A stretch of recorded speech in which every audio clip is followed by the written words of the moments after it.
The human voice. It's the instrument we all play.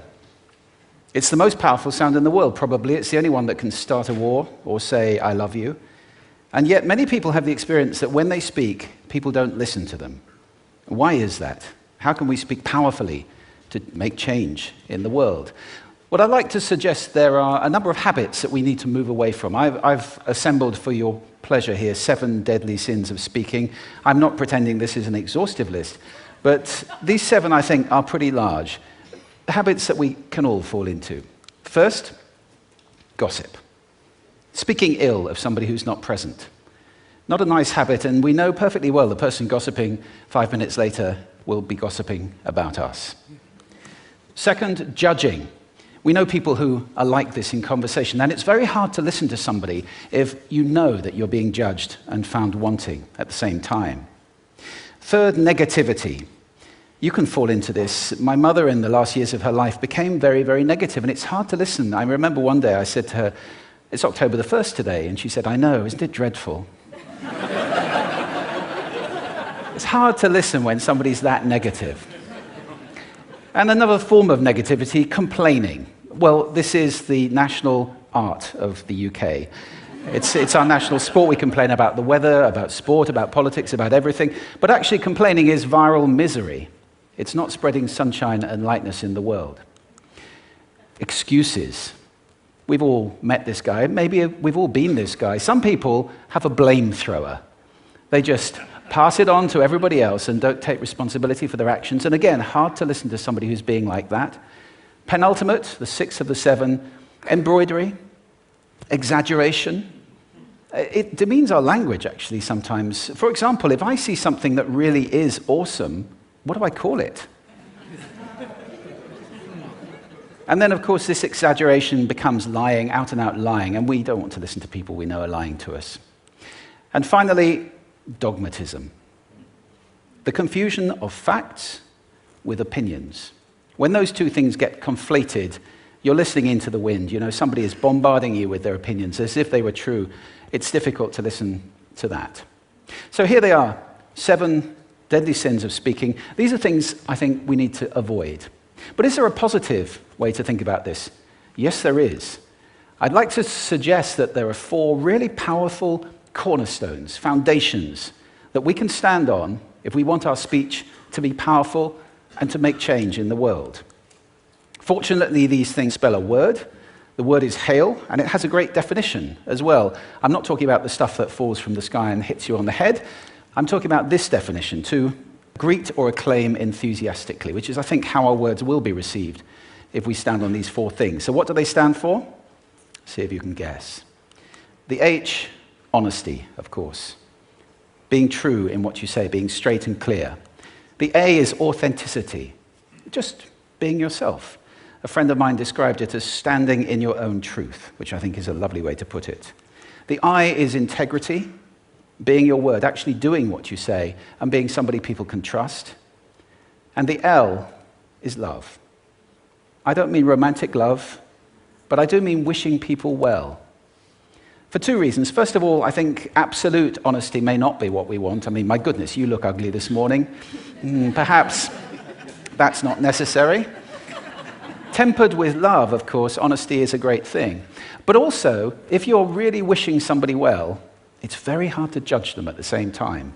I'm not even sure you can do those 2 things simultaneously. So, hail. Also, now that's what you say, and it's like the old song, it is what you say, it's also the way that you say it.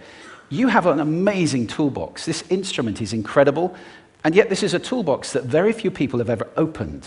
I'd like to have a little rummage in there with you now, and just pull a few tools out that you might like to take away and play with, which will increase the power of your speaking. Register, for example. Now, falsetto register may not be very useful most of the time, but there's a register in between. I'm not going to get very technical about this for any of you who are voice coaches. You can locate your voice, however. So if I talk up here in my nose, you can hear the difference. If I go down here in my throat, which is where most of us speak from most of the time, but if you want weight, you need to go down here to the chest. You hear the difference? We vote for politicians with lower voices. It's true, because we associate depth with power and with authority. That's register. And we have timbre. It's the way your voice feels. Again, the research shows that we prefer voices which are rich, smooth, warm, like hot chocolate. Well, if that's not you, that's not the end of the world, because you can train. Go get a voice coach. And there are amazing things you can do with breathing, with posture, and with exercises to improve the timbre of your voice. Then prosody. I love prosody. This is the sing-song, the meta-language that we use in order to impart meaning. It's route one for meaning in conversation. People who speak all on one note are really quite hard to listen to if they don't have any prosody at all. That's where the word monotonic comes from, or monotonous, monotone. Also, we have repetitive prosody now coming in, where every sentence ends as if it were a question, when it's actually not a question, it's a statement. And if you repeat that one over and over, it's actually restricting your ability to communicate through prosody, which I think is a shame. So let's try and break that habit. Pace. I can get very, very excited by saying something really, really quickly, or I can slow right down to emphasize. And at the end of that, of course, is our old friend, silence. There's nothing wrong with a bit of silence in a talk, is there? We don't have to fill it with ums and ahs. Can be very powerful. Of course, pitch often goes along with pace to indicate arousal, but you can do it just with pitch. Where did you leave my keys? Where did you leave my keys? It's a slightly different meaning in those two deliveries. And finally, volume. I can get really excited by using volume, sorry about that if I startled anybody, or I can have you really pay attention by getting very quiet. Some people broadcast the whole time. Try not to do that. That's called sodcasting. Imposing your sound on people around you carelessly and inconsiderately. Not nice. Of course, where this all comes into play most of all is when you've got something really important to do. It might be standing on a stage like this and giving a talk to people. It might be proposing marriage, asking for a raise, a wedding speech, whatever it is. If it's really important, you owe it to yourself to look at this toolbox and the engine that it's going to work on. And no engine works well without being warmed up. Warm up your voice.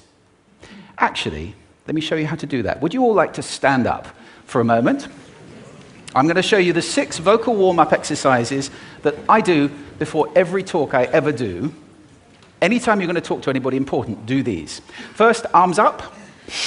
Deep breath in and sigh out. Like that. One more time. Very good. Now we're going to warm up our lips, and we're going to go bop, bop, bop, bop, bop, bop, bop, bop. Very good. And now, just like when you were a kid. Now your lips should be coming alive. We're going to do the tongue next with exaggerated la, la, la, la, la, la, la, la, la. Beautiful. You're getting really good at this. And then roll an R. That's like champagne for the tongue. Finally, and if I can only do one, the pros call this the siren. It's really good. It starts with we and goes to or. The we is high, the or is low. So you go wee, or, wee. Fantastic. Give yourselves a round of applause. Take a seat. Thank you.